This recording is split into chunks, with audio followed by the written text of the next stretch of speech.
एक महात्मा थे, वे बहुत भजन करते थे, बड़े सिद्ध थे। एक बार वे एक वट वृक्ष के नीचे बैठे थे तो उनको जोरों की हंसी आई और जोर से वे हंसे तो उनके पास में एक शिष्य बैठा था। उन्होंने पूछा, गुरुदेव आप क्यों हंसे?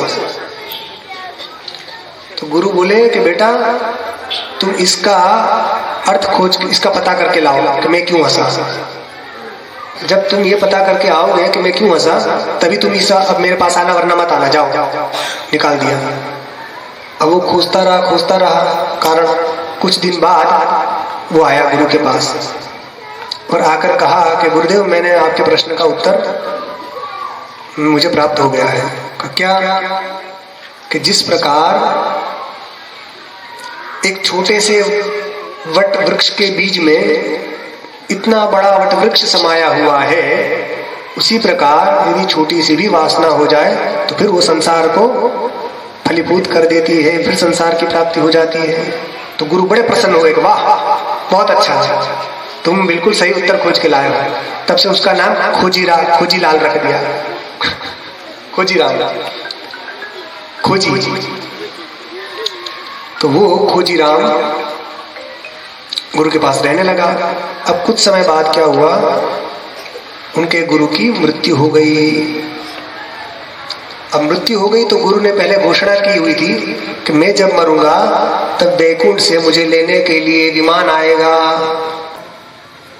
उन्होंने अपना तारीख बता दी कि इस समय में, इस दिन इतने बजे मैं शरीर छोड़ूंगा।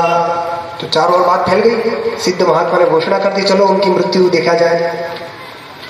तो सब लोग पहुंच गए, गांव से आ गए, आसपास से। वो समय आया, उस दिन बहुत भीड़ हो गई आश्रम में और उन्होंने जो समय बताया था उसी समय महात्मा के प्राण चले गए, उनकी मृत्यु हो गई। किंतु न घंटा की आवाज आई, न घड़ियाल बजा, न शंख बजा, कुछ नहीं हुआ। अब सब लोग जो उत्साह से आए थे वो सब लोग निंदा करने लग गए कि बड़ा ढोंगी पाखंडी बाबा था, बड़ा कह रहा था वैकुंठ से विमान आएगा, कुछ विमान नहीं आया। तो अब सब चले गए, अब चारों उसकी निंदा हो गई। तो जो शिष्य थे उनको गुरु की मृत्यु से जितना दुख नहीं हुआ, उससे ज्यादा दुख गुरु के अपयश से हुआ, क्योंकि मृत्युश्चोको अपयश स्वकीयम, अपना अपयश ही मृत्यु से बढ़कर है। इसमें भी आया था संभावित चाकृति मरणादतिरिच्यते। जो संभावित पुरुष होते हैं उनका अपयश मृत्यु से भी बहुत भारी कष्टदायी होता है। तो वो खोजी कहीं बाहर गया था, उसी समय वो आ गया। तो उस खोजी राम से पूछा कि अरे अपने गुरुदेव का शरीर शांत हो गया है, ऐसा ऐसा हो गया है। तो अरे अब क्या किया जाए? तो उन्होंने कहा कि हमें गुरु जी की मृत्यु से उतना कष्ट नहीं हो रहा है कि जितना वो लोग कह रहे हैं कि तुम्हारा गुरु पाखंडी था, धूर्त था, वैकुंठ से विमान आएगा, घंटा घड़ियाल की आवाज आएगी, है? कुछ छोटा सा भी टिंग टिंग भी नहीं हुआ,